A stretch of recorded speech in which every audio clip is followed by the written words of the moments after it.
Hello everyone. स्वागत है आप सभी का इस चैनल की एक और नई वीडियो में, जिसमें हम पढ़ने वाले हैं dual character of matter and radiation, class 12th की यूनिट नंबर 7। प्रीवियस लेक्चर में हमने इसी चैप्टर को शुरू किया था और इस चैप्टर का इंट्रोडक्शन समझा था। साथ ही हमने डी ब्रॉगली हाइपोथेसिस को भी लास्ट लेक्चर में कवर किया था। जिसने पिछला वीडियो लेक्चर नहीं देखा है, डिस्क्रिप्शन में उस वीडियो लेक्चर का लिंक है, आप वहाँ जाकर वो वाला लेक्चर देख सकते हैं। अगर आप कॉन्टिन्यूटी में देखेंगे तो आपको चीज़ें बहुत अच्छे से क्लियर हो जाएंगी। तो आइए वीडियो को शुरू करते हैं। Dual character of matter and radiation, मैंने पहले भी आपको बताया था, ड्यूअल का मतलब होता है डबल, कैरेक्टर का मतलब होता है nature of matter and radiation. Matter anything around you, radiation means energy. इनके ना डबल कैरेक्टर होते हैं। Double means wave, wave character भी होता है और पार्टिकल कैरेक्टर भी होता है।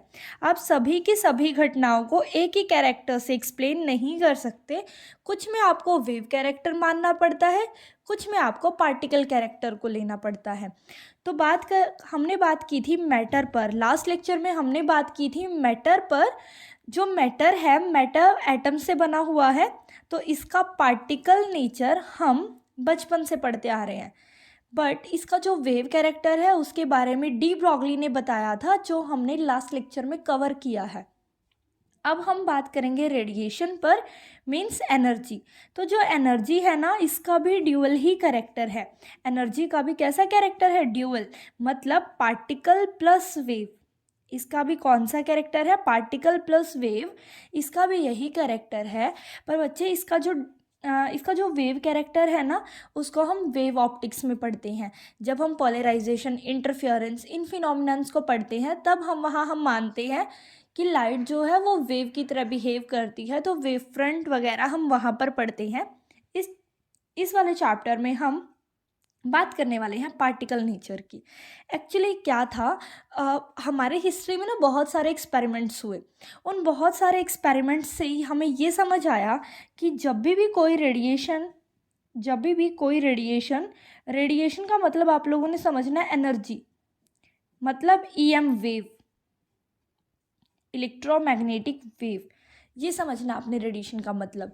तो जब भी रेडिएशन इंटरेक्ट करेगी मैटर से, मतलब फॉल करेगी मेटल के ऊपर, किसी भी मैटर के ऊपर, जब भी रेडिएशन फॉल करेगी मतलब मैटर के साथ इंटरेक्ट करेगी, तो रेडिएशन अपना पार्टिकल कैरेक्टर शो करेगी। तब ये अपना कौन सा कैरेक्टर शो करेगी? पार्टिकल कैरेक्टर शो करेगी। तो आपको 3 बातें हमेशा याद रखनी है कि जो आपका मैटर है, it is made up of atom. जितनी भी आपकी लिविंग चीज़ें हैं वो आपकी बनी हुई हैं सेल से। सिमिलरली जो आपकी रेडिएशन है, मतलब जो आपकी एनर्जी है, ये बनी हुई है एक पार्टिकल से, और उस पार्टिकल का नाम है फोटोन। इसको फोटोन भी बोला जा सकता है, इसको क्वांटा भी बोला जा सकता है, इसको पैकेट ऑफ एनर्जी भी बोला जा सकता है। इसको और क्या बोला जा सकता है? Packet of energy. ये बात आप अपने अंदर सेव कर लीजिए कि matter is made up of atom, living things are made up of cell, while the energy is made up of one another particle, and that particle is called photon। इसको आप क्वांटा भी कहते हैं, photon भी कहते हैं, आप इसको पैकेट ऑफ एनर्जी भी कहते हैं। और एक पैकेट ऑफ एनर्जी जो है अपने साथ एनर्जी कैरी करता है। Energy of the photon is given by E is equal to h nu. Energy of one photon, यहाँ E क्या है? Energy of one photon.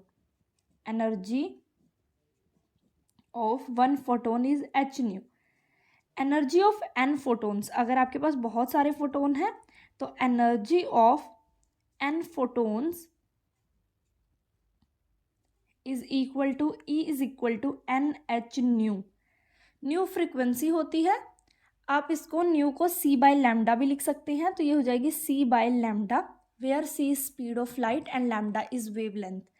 ये होती है इस एक क्वांटा की एनर्जी। फोटोन आपको समझ आया? तो आपने कहना है फोटोन क्या है? रेडिएशन का पार्टिकल, वो पार्टिकल जिससे रेडिएशन बना हुआ है। एक फोटोन की energy h nu, N photons की एनर्जी एन एच न्यू। इतना हमें समझ आया? चलिए आगे बढ़ते हैं। यहाँ से बनता है 2 मार्क का क्वेश्चन, कई बार बनता है, मैक्सिमम टाइम बनता है, नहीं तो एमसीक्यू जरूर बनेगा। 2 मार्क का क्वेश्चन बनता है, वो है प्रॉपर्टीज ऑफ फोटोन। फोटोन के बारे में और क्या क्या इसकी विशेषताएं हैं, फोटोन के बारे में और आप क्या जानते हैं, वो सब। तो अगला हमारा टॉपिक है प्रॉपर्टीज ऑफ फोटोन। इस फोटोन की और क्या क्या प्रॉपर्टी हैं। पहली बात इसका एनर्जी होता है दैट इज एच न्यू। दूसरी बात, इसकी एनर्जी को आप एच सी बाय लेमडा भी लिख सकते हैं। इसका रेस्ट मास होता है 0। फोटोन का रेस्ट मास, जिसको हम एम नोट से भी लिखते हैं, मतलब जब कोई बॉडी रुकी हो, मूव ना कर रही हो, तो उस टाइम पे जो उसका मास होता है वो एम नोट, वो होता है फोटोन के लिए 0। Rest mass of photon is 0। आप ऐसे पूरा ही लिख लें, rest mass of photon is 0। तीसरी चीज, चार्ज भी 0 है। Charge on photon is 0। Charge on photon is 0। Charge भी 0 है, इसीलिए इसके ऊपर इलेक्ट्रिक फील्ड और मैग्नेटिक फील्ड किसी का कोई इफेक्ट नहीं है। Therefore it is not affected by electric field and magnetic field. Therefore, it is not affected by electric field and magnetic field. Mass 0, charge 0, energy h nu, या हम कह सकते हैं एच सी बाय लेमडा। ये हो गई इसकी इतनी प्रॉपर्टीज। इसकी नेक्स्ट प्रॉपर्टी पर आगे बढ़ते हैं। फोटोन का मोमेंटम भी होता है, इट कैरीज मोमेंटम। इसका कुछ ना कुछ मोमेंटम भी होता है, इट कैरीज मोमेंटम। तो इसका मोमेंटम कितना होता है? देखिए एक जनरल सी इक्वेशन होती है इसके लिए, अंडर द रूट एनर्जी के लिए होती है ये p² c² plus m not square c raise to the power 4। क्योंकि फोटोन का रेस्ट मास 0 है, अगर m नॉट को मैं 0 कर दूंगी तो मेरे पास आएगा under the root p² c², मतलब E is equal to PC। जो इसका मोमेंटम आ गया वो आ गया E बाय सी। इसको हम E को हम एच न्यू भी लिख सकते हैं, एच न्यू बाय सी। ये आ गया इसका मोमेंटम, ये हो गया फोटोन का मोमेंटम। पांचवी बात मोमेंटम के बारे में, momentum medium vacuum sorry photon के बारे में पांचवा पॉइंट, कि ये वैक्यूम में से, मीडियम में से, हर जगह से ट्रैवल कर सकता है and with the speed of light. It travel with speed of light, it travel with speed of light, जो कि आपको पता ही है c होती है, मतलब 3 × 10⁸ मीटर पर सेकेंड होती है, थ्रू द वैक्यूम। ये वैक्यूम में से इतनी हाई स्पीड के साथ ट्रैवल करते हैं, थ्रू द वैक्यूम। ये वैक्यूम में से इस स्पीड के साथ ट्रैवल करते हैं। आप वैक्यूम लिख लीजिएगा। इतना हमें समझ आया। फोटोन की फ्रिक्वेंसी चेंज नहीं होती है अगर फोटोन एक मीडियम से दूसरे मीडियम पर जाता है। इसकी ऐसे ही 4 से 5 प्रॉपर्टी आप फोटोन की कर सकते हैं। इतना हमें समझ आया। एक और चीज़, हम इसका पावर भी निकाल सकते हैं। हम फोटोन के लिए क्या निकाल सकते हैं? पावर भी निकाल सकते हैं। इतना हमें समझ आ रहा है ना? पावर भी निकाल सकते हैं, और पावर आप निकाल लेंगे एनर्जी बाय टाइम से। आप निकाल लेंगे एनर्जी बाय टाइम से। ये कई बार न्यूमेरिकल्स में यूज़ हो जाता है। हम पहले इस कंप्लीट चैप्टर को पढ़ लेते हैं, उसके बाद हम इसके हर टॉपिक से रिलेटेड न्यूमेरिकल करेंगे, प्लस प्रीवियस ईयर क्वेश्चंस भी करेंगे। तो पावर NH/T हो सकती है। अगर आपको पर सेकेंड, पर यूनिट टाइम इस तरीके से दे दिया जाए, पावर पर यूनिट टाइम या एनर्जी पर यूनिट टाइम, तो वो हो जाता है ये, it is energy per unit time. मैं लिख रही हूँ इसको, एनर्जी पर यूनिट टाइम।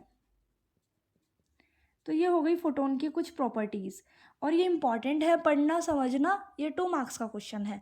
अब आपको एक चीज़ क्लियर होगी, इस चैप्टर में आपको पढ़ना क्या है, इस चैप्टर में बेसिकली आपको पढ़ना है मैटर का वेव कैरेक्टर और रेडिएशन का पार्टिकल कैरेक्टर। रेडिएशन का पार्टिकल कैरेक्टर और मैटर का वेव कैरेक्टर, ये आपको पढ़ना है, और किन्हीं और 2 चैप्टर में आप बचे हुए 2 कैरेक्टर को पढ़ लेंगे। तो इस तरीके से चीज़ें हैं। आई होप यहाँ तक आपको चीज़ें अच्छे से क्लियर हैं। फोटोन की 2 प्रॉपर्टीज़ और बनती हैं। तो फोटोन की एक और प्रॉपर्टी जो आपको समझनी है, एक तो ये हो गया कि अगर फोटोन दूसरे मीडियम में जाता है, अगर मीडियम चेंज होता है, if it goes from one medium to another medium, if it goes from one medium to another medium, if it goes from one medium to another medium, तो आपको ना इसकी स्पीड अलग देखने को मिलेगी। It will have different speed, it will have different speed due to change in wavelength, due to change in wavelength. Wavelength में change आने की वजह से आपको इसके स्पीड में चेंज देखने को मिलेगा। एक चीज़ हो गई ये, एक बहुत ही ज़्यादा इम्पॉर्टेंट टर्म जो आपके बहुत बार काम आएगी और पूछा भी जाता है। मैं एक और बहुत इम्पॉर्टेंट टर्म यहाँ पर मेंशन कर रही हूँ, मैं इसको इम्पॉर्टेंट ही लिख रही हूँ क्योंकि ना ये 1 मार्क में ये भी क्वेश्चन अलग से पूछ लिया जाता है, नहीं तो ये आगे वैसे भी बहुत काम आएगी। आपको बोल दिया जाता है कि आपको ना इंटेंसिटी ऑफ रेडिएशन को डिफाइन करना है अकॉर्डिंग टू फोटोन पिक्चर। आपको बोला जाएगा इंटेंसिटी ऑफ रेडिएशन, बताएं क्या होता है इंटेंसिटी ऑफ रेडिएशन, आपको बताना है according to photon picture, according to photon picture, ये पूछ लिया जाता है आपसे। तो आपको इंटेंसिटी ऑफ रेडिएशन को बताना है number of photons, number of photons per unit area per unit time, means number of photon per unit area और पर यूनिट टाइम, ये आ गया। इतना हमें समझ आया। बट अगर यही आपको मतलब वेव कैरेक्टर के हिसाब से पूछ ली जाए, अगर कोई आपको कहे कि आपको लाइट का इंटेंसिटी, रेडिएशन का इंटेंसिटी बताना है, इंटेंसिटी ऑफ रेडिएशन अगर आपको बताना है, बट वो आपको बताना है अकॉर्डिंग टू वेव थ्योरी, अगर वो आपको बताना है according to wave theory, wave theory के अकॉर्डिंग अगर आपको कहते हैं, तब आपको कहना है energy per unit area per unit time, energy per unit area per unit time. फिर इसके एसआई यूनिट जो बनेंगे, फिर एक बार बात कर लेते हैं इसके एसआई यूनिट पर, क्योंकि ना इस दोनों केसेस में इसके एसआई यूनिट पूछ ली जाती है। तो ना एसआई यूनिट आपने लिखनी है वॉट पर मीटर स्क्वायर, मतलब फोटोन एक तरीके से energy, energy upon time means power, और पावर के एसआई यूनिट होते हैं वॉट, अपॉन साथ में एरिया है तो अपॉन में मीटर स्क्वायर। तो आपको इसके एसआई यूनिट लिख देने हैं watt per metre square and the unit will be watt per metre square. ये आप दोनों कॉन्टेक्स्ट में एक ही यूनिट यूज़ कर सकते हैं। तो ये हो गई सारी की सारी बेसिक प्रॉपर्टीज़ फोटोन की, जो कि बहुत इंपॉर्टेंट है, जिनको आप छोड़ नहीं सकते। आई होप आपको यहाँ तक चीज़ें बहुत अच्छे से क्लियर हैं। अब हम बात करेंगे, हम आगे का जो हमारा बहुत ही इम्पॉर्टेंट चैप्टर का मतलब बहुत ही इम्पॉर्टेंट टॉपिक है इस चैप्टर का, जिसके ऊपर ये पूरा का पूरा चैप्टर टिका हुआ है, जहाँ से क्वेश्चन आता ही आता है। तो वो वाले टॉपिक पढ़ने के लिए आपको कुछ बेसिक डेफिनेशंस की नॉलेज होनी बहुत ज़रूरी है। तो अभी हम एक बार उन कुछ बेसिक सी डेफिनेशंस पर बात करेंगे, उसके बाद हम इस वीडियो को यहीं पर एंड करेंगे उन बेसिक डेफिनेशंस के बाद। और जो हमारे अगले लेक्चर आएंगे ना, उसमें हम लिनार्ड, हॉलवॉच, हर्ट्ज, उन सब के ऑब्जर्वेशन पर बात करेंगे, और फोटो इलेक्ट्रिक इफेक्ट की एक्सपेरिमेंटल स्टडी। ये 2-3 टॉपिक फिर हम कवर करेंगे। ये है हमारा पूरा चैप्टर। फिर हम धीरे धीरे इसके न्यूमेरिकल्स वगैरह पे आएंगे। तो आज के लिए अब हम नेक्स्ट जो बात करेंगे वो करेंगे बेसिक टर्म्स, बेसिक डेफिनेशंस पर। अभी हमें जो बात करनी है वो करनी है बेसिक डेफिनेशंस पर। और इस चैप्टर पे ना आप ये नहीं कह सकते कि क्वेश्चन कहाँ से नहीं आएगा, क्योंकि देखो मैं हर चीज़ पे बोल रही हूँ यहाँ से बन सकता है, यहाँ से बन सकता है। आज तक प्रीवियस ईयर में जहाँ से जहाँ तक क्वेश्चन बने हुए हैं ना, मैं हर चीज़ डिस्कस कर रही हूँ। तो पहले बात करते हैं बेसिक डेफिनेशंस पर। बेसिक डेफिनेशन में ना एक आती है फ्री इलेक्ट्रॉन्स इन मेटल। आप बचपन से सुनते आ रहे होंगे कि metals are good conductors of electricity, metals are good conductor of electricity. और कोई आपसे पूछे कि क्यों है भाई, क्यों है metal good conductor of electricity, तो आप कहते हो क्योंकि मेटल्स के पास फ्री इलेक्ट्रॉन होते हैं। फ्री इलेक्ट्रॉन का ये मतलब नहीं है कि वो इलेक्ट्रॉन कहीं भी इधर उधर आ जा सकते हैं, इसका ये मतलब नहीं होता। एक्चुअल में हर एक चीज़ एटम से बनी हुई है, तो ऑफकोर्स जो मेटल है, मेटल भी आगे किससे बनी होगी, एटम से। और अगर आप एटम का स्ट्रक्चर देखें तो सेंटर में होता है न्यूक्लियस, सराउंडिंग में होते हैं, ऐसे ही सराउंडिंग में क्या होते हैं, इलेक्ट्रॉन्स, सराउंडिंग में होते हैं इलेक्ट्रॉन्स। अब ना मेटल में ये नहीं है कि इलेक्ट्रॉन अपनी मनमर्जी से कहीं भी आ जा सकते हैं। न्यूक्लियस ना अपने इलेक्ट्रॉन्स को थोड़ा सा लूजली बाउंड करके रखता है, बहुत टाइटली बाउंड नहीं है, बहुत ही लूजली बाउंड है। अब जैसे ही बाहर से थोड़ा भी एनर्जी देंगे तभी ये इलेक्ट्रॉन यहाँ से निकल के बाहर चला जाएगा, बट बाउंड है, लूजली बाउंड है। तो लूजली बाउंड इलेक्ट्रॉन जो होते हैं उनको हम फ्री इलेक्ट्रॉन्स बोलते हैं। इतनी बात हमें समझ आई। बट ये इलेक्ट्रॉन को आपको निकालने के लिए थोड़ी तो एनर्जी देनी पड़ेगी, और इस लूजली बाउंड इलेक्ट्रॉन को निकालने के लिए जो आपको मेटल को एनर्जी देनी पड़ेगी ना, उसको हम बोलते हैं मेटल का वर्क फंक्शन। डेफिनेशन इंपॉर्टेंट है ये, आगे इस चैप्टर में आपके बहुत काम आएगी। तो सबसे पहले यहाँ पर बेसिक डेफिनेशन में सबसे पहली डेफिनेशन आती है, वो होती है वर्क फंक्शन की। Work function is denoted by phi not, work function is denoted by phi not. तो मेटल सरफेस से इलेक्ट्रॉन निकालने में जो आपको एनर्जी देनी पड़ेगी, अच्छा आपको एनर्जी इतनी देनी है जिससे इलेक्ट्रॉन बाहर आ जाए। सपोज न्यूक्लियस ने अपने इलेक्ट्रॉन को यहाँ पर होल्ड करके रखा है 10 EV से। EV एनर्जी के यूनिट होते हैं एटॉमिक लेवल पर, जनरली एनर्जी के यूनिट होते हैं, ऐसा यूनिट होते हैं जूल, पर जब आप छोटे लेवल पर बात करते हैं ना, एटम के लेवल पर बात करते हैं, तब आपको एनर्जी के यूनिट इलेक्ट्रॉन वोल्ट लेने होते हैं। देखिए सपोज करें ये एटम है, इस एटम में न्यूक्लियस ने इलेक्ट्रॉन को 10 EV के साथ बाउंड किया हुआ है। तो बेटे अगर आपको यहाँ से इस इलेक्ट्रॉन को फ्री करना है ना, तो आपको या तो 11 इलेक्ट्रॉन वोल्ट, मतलब 9 इलेक्ट्रॉन वोल्ट से आप इस इलेक्ट्रॉन को नहीं निकाल सकते। मिनिमम आपको 10 EV एनर्जी तो देनी ही देनी पड़ेगी, तभी इलेक्ट्रॉन बाहर आएगा, उससे ज़्यादा आप चाहे दे दें। तो हर मेटल के लिए ना एक मिनिमम एनर्जी होती है जो आपको देनी ही देनी होती है इलेक्ट्रॉन को बाहर निकालने में, उसी को हम बोलते हैं वर्क फंक्शन। क्या हमें वर्क फंक्शन समझ आया? इट इज द मिनिमम, आपको ये वर्ड जरूर लिखना है, इंपॉर्टेंट है, मिनिमम अमाउंट ऑफ एनर्जी।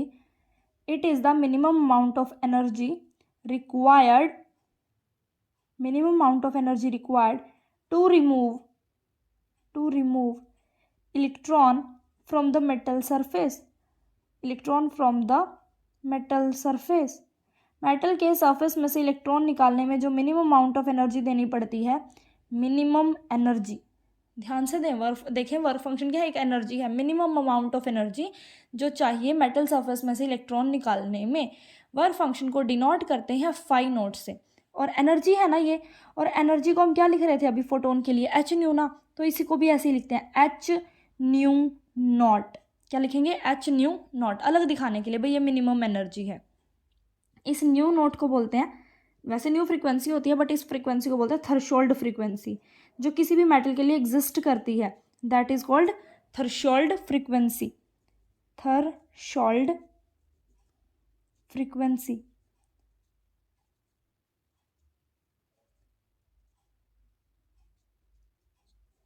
ये हो गई थ्रेशोल्ड फ्रीक्वेंसी।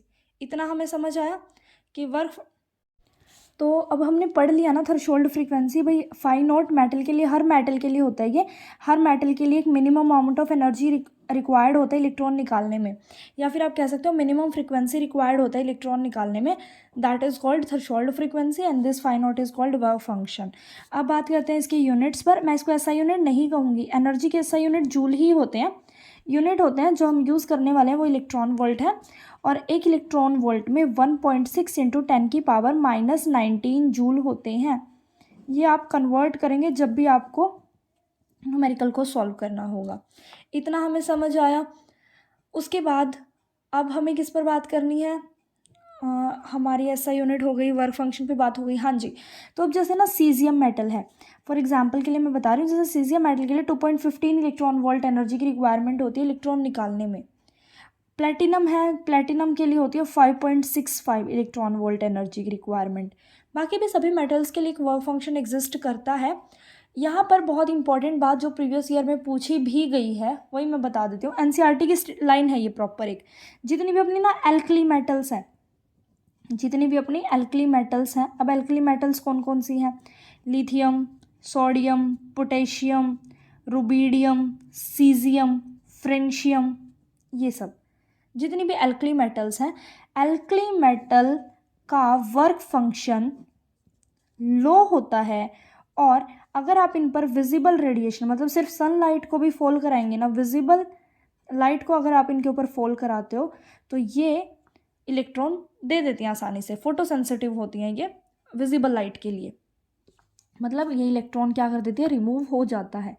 पर जैसे कि एक दो मेटल और हैं, जैसे कि हमारे पास क्या है, एक दो मेटल और हैं, और वो एक दो मेटल में कौन आ रहा है, उस एक दो मेटल का मैं आपको नाम बता दूं, zinc, cadmium, manganese, mercury, zinc, cadmium, manganese, mercury, मतलब बाकी और जो भी मेटल बच गई, एल्कली मेटल को छोड़ के जितनी भी मेटल आपके पास बाकी बच गई है ना, वो सभी की सभी मेटल्स आपको यूवी रेडिएशंस के साथ, जब आप उनके ऊपर अल्ट्रा वायलेट रेडिएशंस फॉल कराएंगे तब आपको इलेक्ट्रॉन्स देंगी। जैसे प्रीवियस ईयर में क्वेश्चन आया हुआ था, एक PYQ था previous year question, that was कि 4 आपको ऑप्शन दिए हैं, आपको ये बताना कौन सी मेटल विजिबल के साथ फोटो इलेक्ट्रिक इफेक्ट शो नहीं करेगी। तो उसमें 3 तो यही थी, सोडियम, पोटेशियम और सीजियम, और एक था आंसर, एक था कैडमियम, कि भाई कौन सी नहीं करती, तो कैडमियम जो है वो आंसर हो जाएगा। तो इस चीज़ के ऊपर क्वेश्चन आया हुआ था, ये हमें समझ आ गया। अब इलेक्ट्रॉन एमिशन आपको समझ आ गया, भाई मेटल सरफेस पर रेडिएशन फॉल करा के वहाँ से इलेक्ट्रॉन बाहर निकालना इज कॉल्ड इलेक्ट्रॉन एमिशन। एक चीज़ आपको यहाँ से उसके बाद पढ़नी है, इलेक्ट्रॉन एमिशन मतलब मेटल में से रेडिएशन फॉल कराएंगे, कोई भी ये मेटल है, मेटल के ऊपर क्या, ये मतलब मान लो मेटल है, मेटल के ऊपर क्या कराना है, रेडिएशन फॉल कराना है, रेडिएशन फॉल कराना है, तो जिससे कि क्या हो जाएगा, मेटल में से क्या बाहर आ जाएगा, इलेक्ट्रॉन आ जाएगा। इस प्रोसेस को इलेक्ट्रॉन एमिशन कहते हैं। ये प्रोसेस क्या हो जाएगी, प्रोसेस का नाम क्या है, इलेक्ट्रॉन एमिशन। इतना हमें समझ आ गया। अब जो ये इलेक्ट्रॉन एमिशन का प्रोसेस है ना, ये 4 तरीके से हो सकता है, बस यही आज का लास्ट टॉपिक रहेगा। ये जो इलेक्ट्रॉन एमिशन है ये 4 तरीके से हम करा सकते हैं। The process of electron emission is possible by 4 ways. द प्रोसेस ऑफ इलेक्ट्रॉन एमिशन is possible by 4 ways। 4 way से ये पॉसिबल है।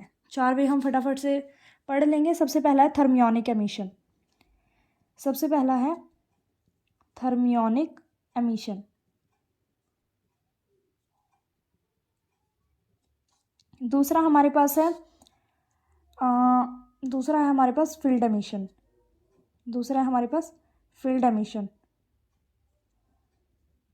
तीसरा है हमारे पास photo electric emission, photo electric emission.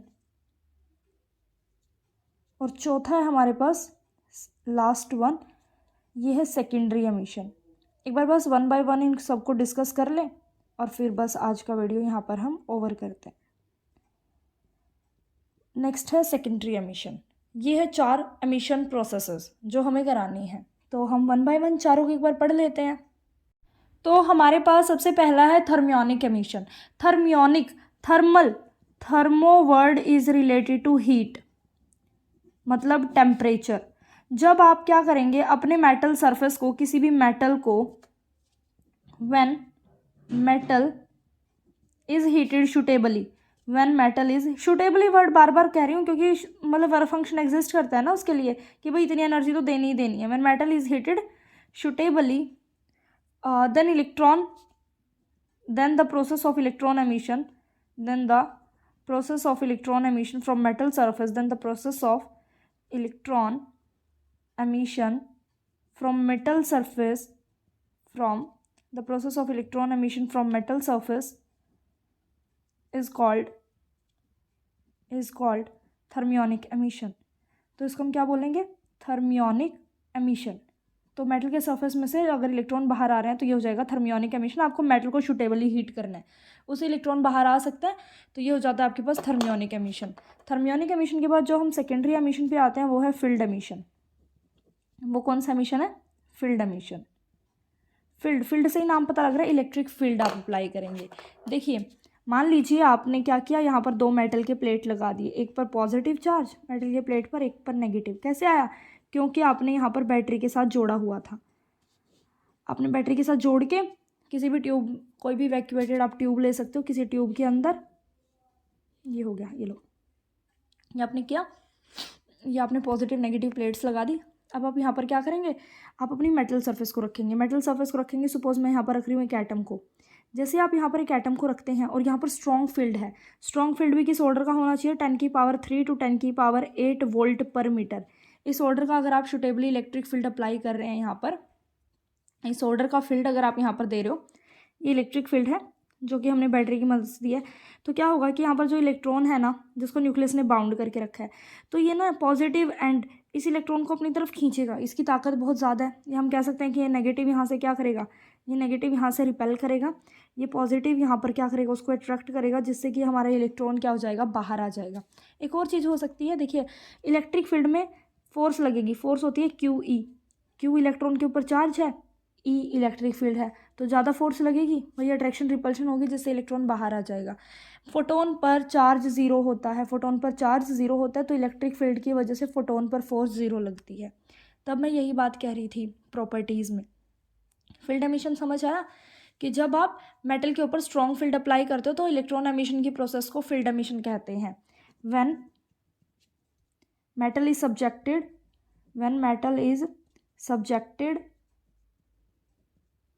in strong electric field,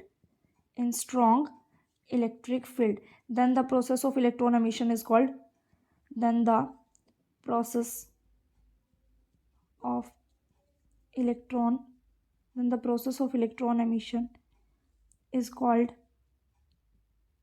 field emission. फिर इसको क्या बोल देंगे हम? फील्ड एमिशन बोल देंगे.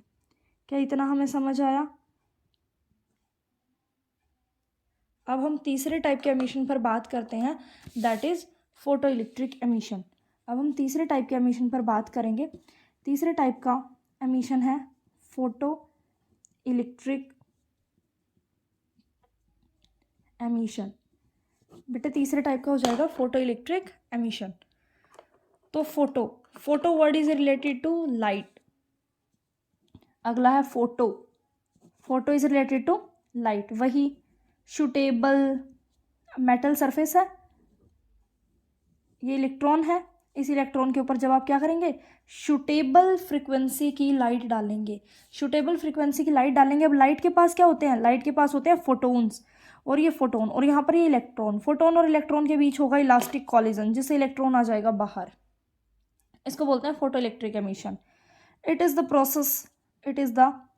Process of electron emission. It is the process of electron emission when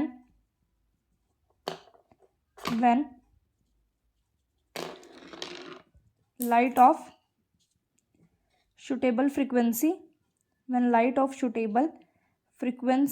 या फिर आप कह सकते हैं इंटेंसिटी, कुछ भी, सॉरी, फ्रीक्वेंसी और एनर्जी.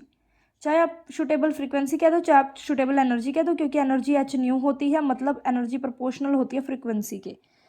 सुटेबल फ्रीक्वेंसी या सुटेबल एनर्जी की जब आप लाइट फॉल कराएंगे, it is the process of electron emission when light of suitable frequency और energy falls on metal surface. तो इसको बोलते हैं फोटो इलेक्ट्रिक एमिशन. इतना हमें समझ आया. Last process that is secondary emission. Last process is secondary emission. बस ये आज के लिए लास्ट टॉपिक है. Next is secondary emission.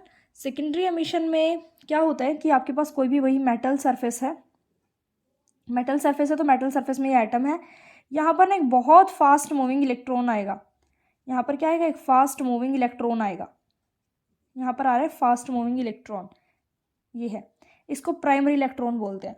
और ये प्राइमरी इलेक्ट्रॉन आके टकराएगा आपके इलेक्ट्रॉन से, इससे, और इलेक्ट्रॉन से जैसे ही टकराएगा तो कोलिजन होगा और ये इलेक्ट्रॉन आपका चला जाएगा बाहर।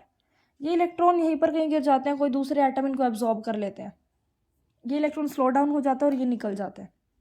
ये अपने साथ दूसरों के साथ अगर ये कोलाइड कर गया तो ये और इलेक्ट्रॉन्स को भी यहाँ से नॉक कर देता है, यही वाला, ये सेकेंडरी वाला।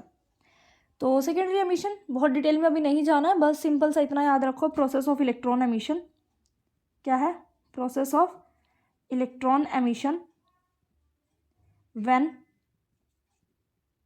Process of electron emission from metal surface, metal के सरफेस में से इलेक्ट्रॉन बाहर आएगा, व्हेन ए फास्ट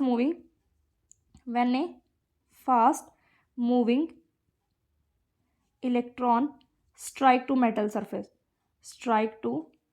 सरफेस, और यहाँ पर इलास्टिक कॉलिजन होगा, स्ट्राइक्स टू मेटल सरफेस, जब टकराता है तो जो इलेक्ट्रॉन बाहर आता है उसको बोलते हैं सेकेंडरी इलेक्ट्रॉन, और इस प्रोसेस को बोलते हैं सेकेंडरी एमिशन। इतना हमें समझ आया, तो ये आज के लिए इतना ही। अगले लेक्चर्स में हम पढ़ेंगे बाकी के टॉपिक, हम 4 से 5 वीडियो लेक्चर में इस चैप्टर को कवर कर लेंगे और आपको चीज़ें बहुत अच्छे से समझ आएंगी। आप बहुत ध्यान से लगातार पढ़ते रहें। All the best, thank you.